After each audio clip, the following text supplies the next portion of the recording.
Yo,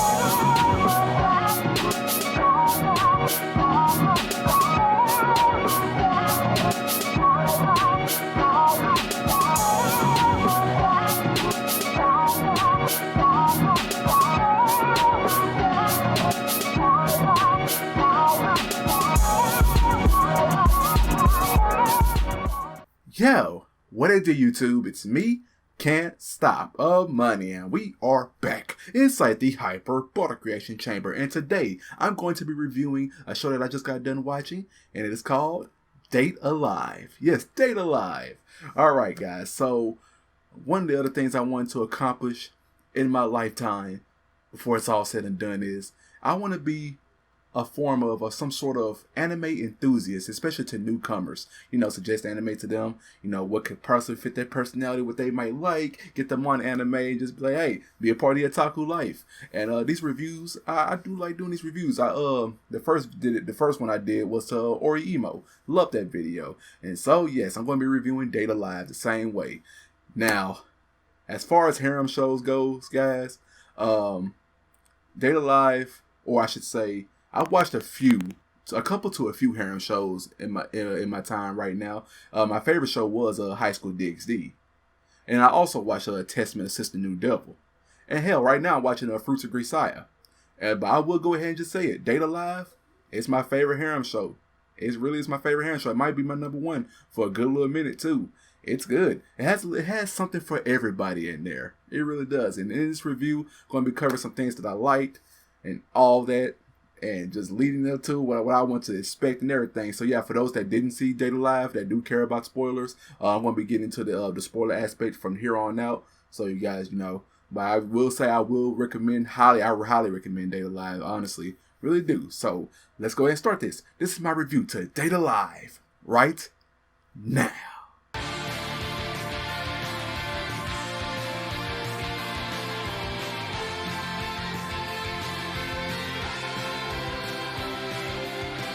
Alright, so before I fired up Date Alive, I looked at the wallpaper or the thumbnail for the show. I looked at it, I was like, this show looks really cool. Looks like it's gonna be really cool in more ways than I can count, literally. And I was thinking to myself, Date Alive. Date Alive, what could that mean? Could it mean data, as in data, computer data? Maybe it's one of those techie animes, or I was thinking date, as in like today's date calendars or anything like that. That's what I thought on first glance. But and I also was looking at some of the character models too, as in what their gear. And I was thinking to myself, this must gonna be a badass female woman mecha fighting show, Dragon Ball like fighting show. And I'm like, really? And so I did get that. I did in some sort get that, but not at first. At first it was actually what it lived the name up to be, date. As in, hey, let's go on a date. So how I usually like to do this, guys, I like to do the plot summary first, just a quick, brief little sum up of the plot, then go over the waifus, all the waifus, some things that I was possibly worried about while I was watching the show, to and from, after, or in the middle or anything like that. And then finally the ending, you know, my conclusive thoughts about the show and all entirely. And so we're going to go ahead and start with the plot summary. Let's do it.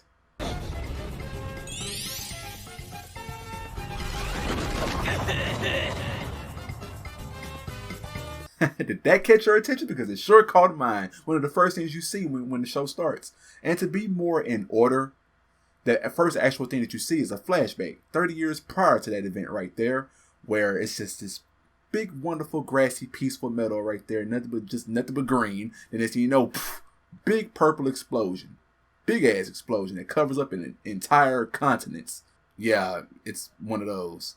Those types of explosions are called spatial quakes.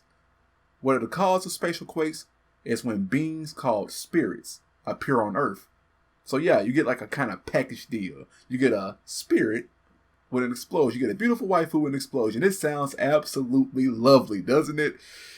Oh, a lot of people die. A lot of people die. Millions upon millions of people die. So yeah, why do spirits come there? The reason for that is unknown. They just get sent down to Earth, and when they come to Earth, they cause big boom boom right there. And so here we have our main character, Shido Itsuka.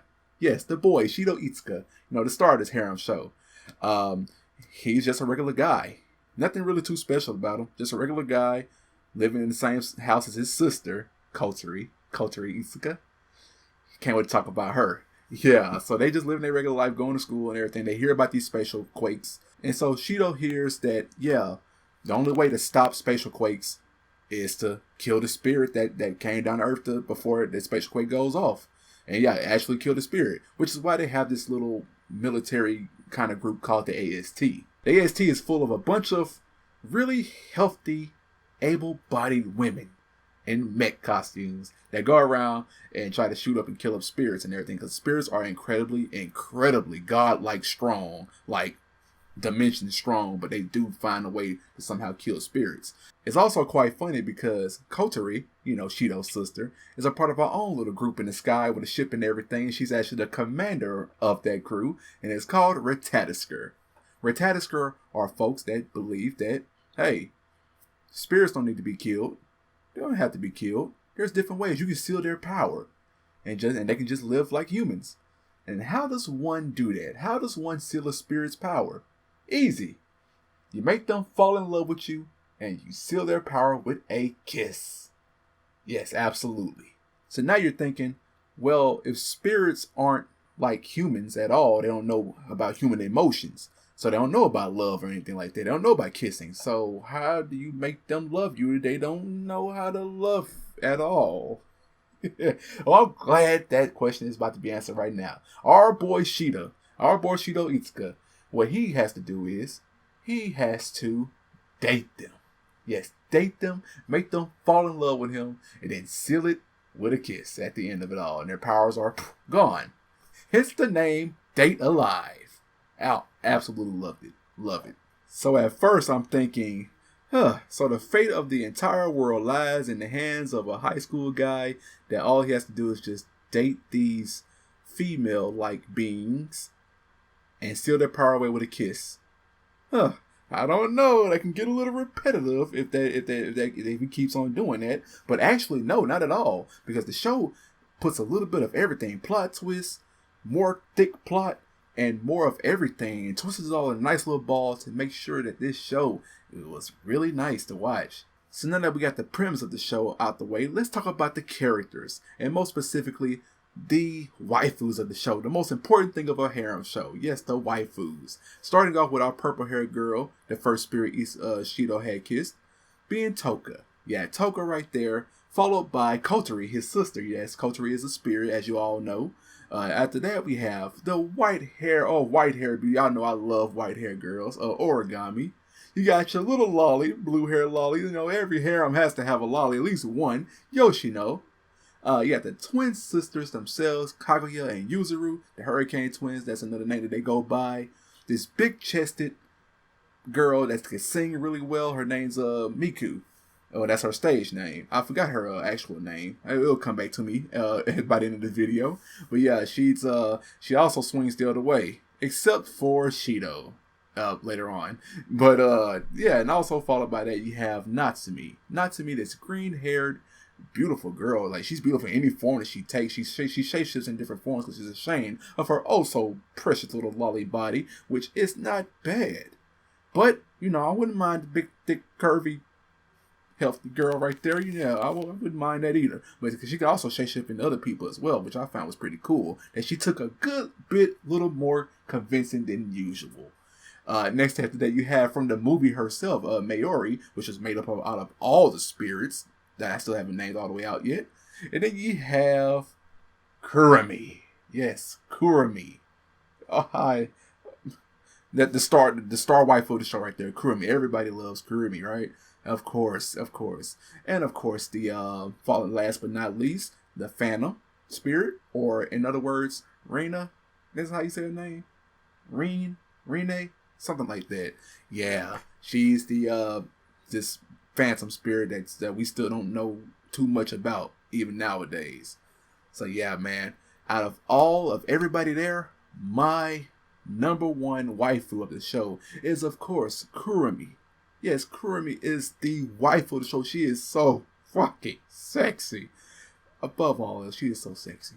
But also my best girl though. My best girl is actually Kotori, cause I just something about Kotori just gravitated me more towards. I love the pigtails. I love the pigtails, and I love the cute little Oni-chan little hair ribbon switch that she does. She goes from white to black. When she's in white, she's in little sister mode. When she goes to black, she's in commander mode, and that is lovely. I wish I was her assistant. Not too much of a masochist though, but hey, it works either way. So when it comes to character conflicts, one of the biggest conflict of the show was what happened 5 years ago prior to everything. 5 years ago in Tengu City, this big chaos broke out. On top of that, Shido and Kotori both lost their memory. And amongst that chaos, Origami, her mom and her dad was walking, minding their own business. And this big light just came down and obliterated Origami's mom and dad right in front of her, killing her parents right in front of her eyes. At the end of it all, with tears in her eyes, she looked up and she saw something floating up there. She assumed that it was a spirit. And she vowed that one day she will kill that spirit. Thus, in turn, she had a really growth hate for spirits entirely, guilty by association, that kind of thing. So on top of that, it was framed that it was the cause by the flame spirit. The flame spirit herself being Kotori, so she was to blame for it. But in all actuality, here comes the twist. The cause of that light beam coming down and killing Origami's parents was Origami herself. Yeah, that's right. Origami herself. Origami killed her own parents, as you saw from the clip right there. It's one of those things where they integrate time into it, time travel. And yeah, here we go with the worries right here. Now for my worries, as soon as I saw that right there, I was like, holy shit. Time travel. I mean, it was a nice twist right there. It really was a nice twist, but I was like, oh, time travel can get messed up so quick when it comes to shows or games or anything like that. Please, I hope they just take some kind of safe route. So, at the end of it all, guys, it just always felt like Origami was always meant to go back in time and fight that phantom spirit, and in the midst of that, shooting down that beam of light, thus killing her parents right there. So yeah, that was the only puzzling thing that had me even when I finished the show. Yeah, so how the show set it up, it made it seem like Origami was always meant to go back in time, thus killing her parents, herself by accident. The way how she went back in time to begin with was Kurumi. Kurumi used her zap kill and shot her in the head with her gun, and then put her back in time at a certain point, and that's how that happened. So yeah, ultimately the only problems that I could see myself asking about was the whole time travel thing. It was that. And of course, this isn't a problem at all, because at first, throughout all 3 seasons, yeah, I was just thinking to myself like, yeah, man, all these girls are getting all the attention. Like every girl got their fair equal amount of attention from Shido, except Origami. And I was just like, oh, when's Origami's turn? But they made the last 4 or 5 episodes dedicated to her, and I really do like that. So that was it. All the girls got their fair equal share of attention from Shido and their own little spotlight. So that was good. Not one female was left in the dark. Very nice. So as far as the spirit weapons go, everybody's weapon. My favorite weapon, of course, is Zap Kill, which is Kurumi's little gun clock. Loved it so much because she really can't die. Kurumi can't die. Like talking about, as soon as you get rid of her, another Kurumi comes up. It's like a past self or a future self, or however that may be, taking the place of the one that died, that kind of thing. So she never really dies. But at the same time, the more she uses her power, the more it actually takes a toll on her lifespan. So I do keep that in mind. But ultimately, guys, that's Date A Live right there. Date A Live was such a great watch. I highly recommend it. The things I just love about it the most was the relationships that Shido had with all the girls. So this whole time I was thinking to myself, like, yeah, what makes Shido different from Basara from Testament of Sister New Devil, or Issei from High School DxD? And honestly, yeah, it's the deep bond he has with all the girls. He tried so hard to try hard at dating them all, and at the same time try to keep them happy and everything. He did a very nice job. And ultimately, I felt very satisfied at the end of Date A Live. It's a really good show. I highly recommend it, guys. This was one of those shows where I was happy that I watched on my own time, but at the same time, I should have reacted to it. But don't worry, because I know that there is a season. Season 4 is coming. There will be a season 4. I believe it's been announced, but I know for sure, I even seen the trailer, that there's going to be a spinoff, a Date A Live spinoff. It's going to be called, a Kurumi spinoff. It's going to be called Date a Bullet. Yes, Data Bullet, a Kurumi spinoff to Date A Live. So that's going to be very enjoyable. I'm going to be reacting to that with you all. And when Date A Live Season 4 comes out, I'll be reacting to that as well. So that's going to be a great watch. So yeah, guys, there you have it. That was Date A Live. Pretty much, I just summed up most of it. There was a lot of other stuff that I left out as far as detail, but this video would have been probably, if I was to spend the whole time explaining everything, yeah, this whole thing would have been probably like maybe 40 minutes or something like that. But ultimately, that's it was just a really good watch for me at the end of the day. I highly recommend it if you haven't watched it before. And yeah, man, that's it. I believe they have some visual novels too. Does it? Some visual novel games, something like that. But yeah, very nice. I give it a great 8.5 out of 10. It's definitely my favorite harem show out of all the harem shows I've seen so far. And that's pretty much it. So thank y'all for watching. What y'all thought about that? If you'd like to leave a like, comment, subscribe if you're new. And I'll be sure to see you all in my next one. Sayonara.